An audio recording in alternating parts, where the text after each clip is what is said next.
Welcome to another installment of This Is Not Normal on the Political Drain podcast with Drill Sergeant Doug, aka Admin Doug, a U.S. Army veteran, teacher, musician, and family man from Jamaica, now fights for justice and democracy through commentary and humor. Follow him on YouTube at Political Drain and at Sons of Liberty Official as Drill Sergeant, aka Admin Doug, continues to protect our freedoms. I got this picture on my phone here. It says waiting room for colored only. You may not be able to see it. It's kind of a messed up thing. Can you get close? No, forget it. Waiting room for colored only. It's on my phone. I'll put a picture there. Segregated facilities are no longer explicitly banned in federal contracts. Donald Trump has just recently decided that explicitly banning segregated facilities is just a bit too much, a bit too far. He wants to be able to see it go back to the old days before he dies. All federal contractors and non-federal contractors and businesses everywhere who believe that they now have some sort of right to take back what was fought for already peacefully. I dare you.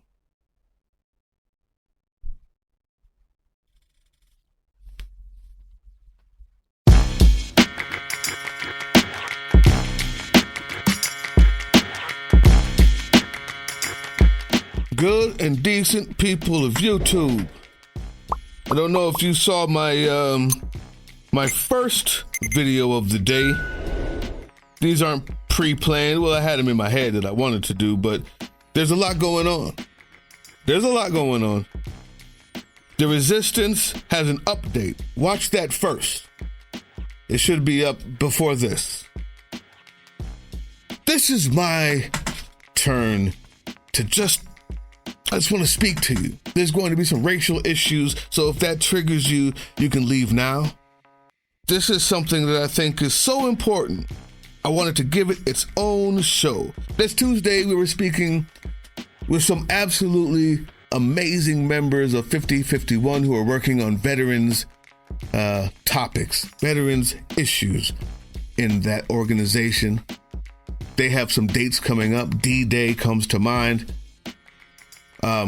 But to make sure, I will put also in those dates, everything I can find about those people. You can go check out the live. Most importantly, what we talked about was civil disobedience as opposed to civil unrest.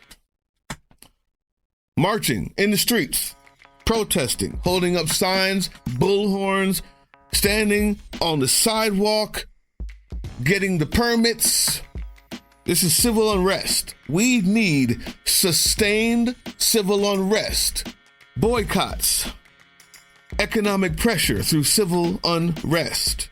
We need it sustained. We're learning. We're training each other. These past 3 months have been a training exercise in learning that. Because what happens is we've had it good. We haven't needed to do this. You don't even know what shoes to wear or how heavy your backpack should be before it starts hurting if you're walking over a mile. You don't know, do you need a tent? How long should you stand there? How long should you sleep there? When does it cross over from being civil unrest to civil disobedience? Civil disobedience is things like sitting down at the counter where only the other race is allowed to sit. Civil disobedience is sitting in the front of the bus being black in 1960 when the law says you have to sit in the back. There's a difference. Come out of the box. In order to get things like segregated bathrooms, segregated diners and counters, segregated schools, segregated ice cream parlors, segregated water fountains done away with, to be seen as human beings, as black people, we went through years and years and years of sustained civil unrest that went into formal civil disobedience that got people killed, thrown in jail, violently attacked by authorities, and dogs pushed back with high-pressure water hoses that ripped skin, all the while unable to fight back because civil disobedience requires that you don't.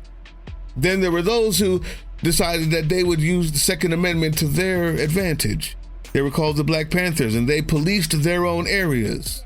They took a different approach.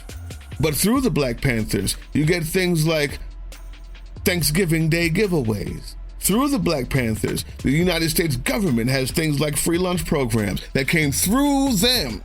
So no, don't tell yourself that you're better than anybody else because you believe in nonviolence. They were nonviolent too. They just had guns. They just believed in protecting their people. And they did, because the police were a gang force. Oh, by the way, they still are in LA. Heard the news yet? There's at least 6 gangs, police gangs, tattooed all over them. They are the enemy to Black people. And that was understood by the Black Panthers. So there was that movement going on. There was the political movement. There were people like Al Sharpton. There were people like Jesse Jackson, Hosea Williams. There were people that fought politically. The point of all this is, because of the efforts of all of those people pulling together, we now have a blueprint on how to fight now. White folks across the board had no idea, was not living in a fascist state.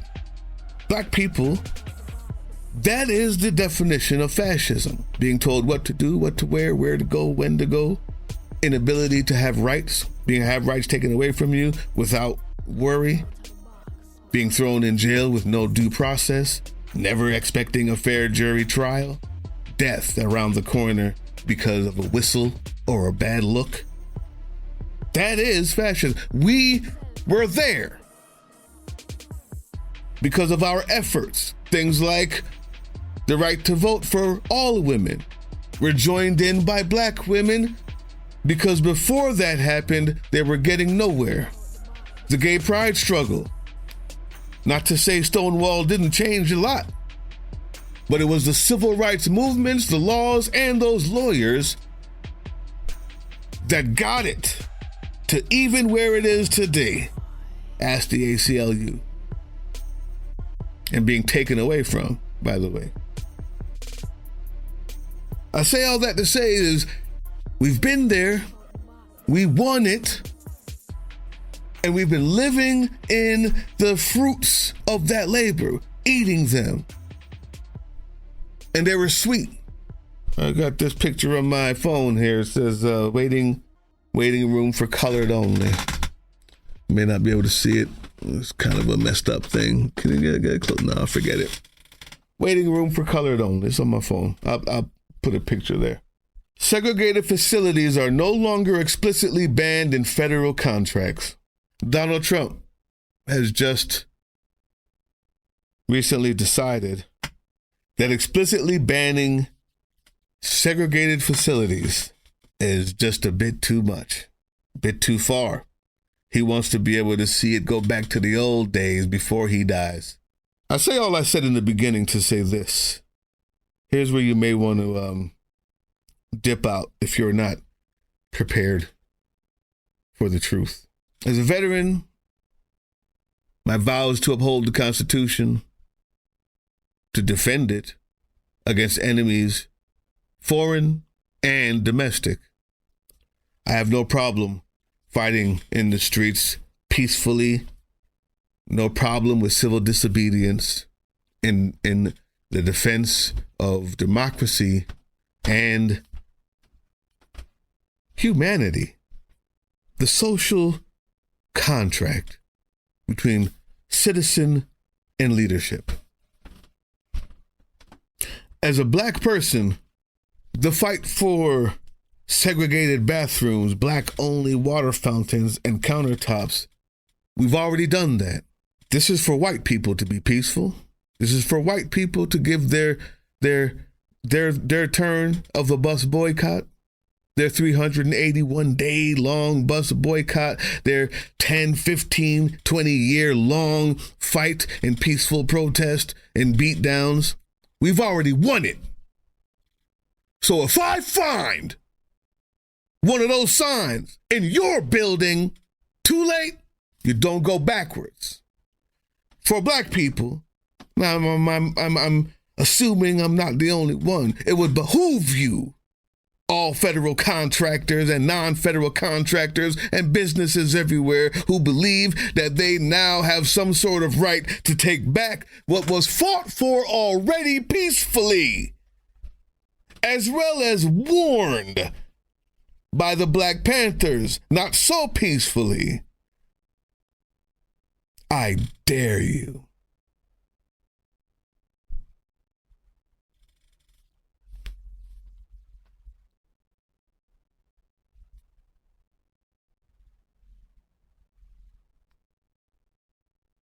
No, we don't go back. We fought for that already. We did it right. We turned it into law. Once a people, a person, a group, or an organization finds out that there is no recourse inside the law, they will look outside. What's the cost of gasoline now? $3.57 a gallon or something like that? Mm-hmm.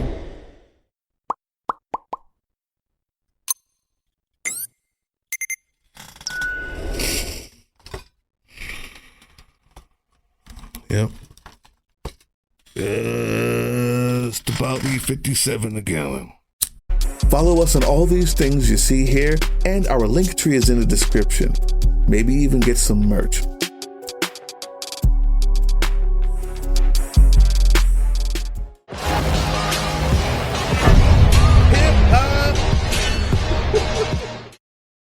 That was the Political Drain podcast, which can be heard on pd.groovechillradio.com daily and can be viewed on the Political Drain YouTube channel anytime.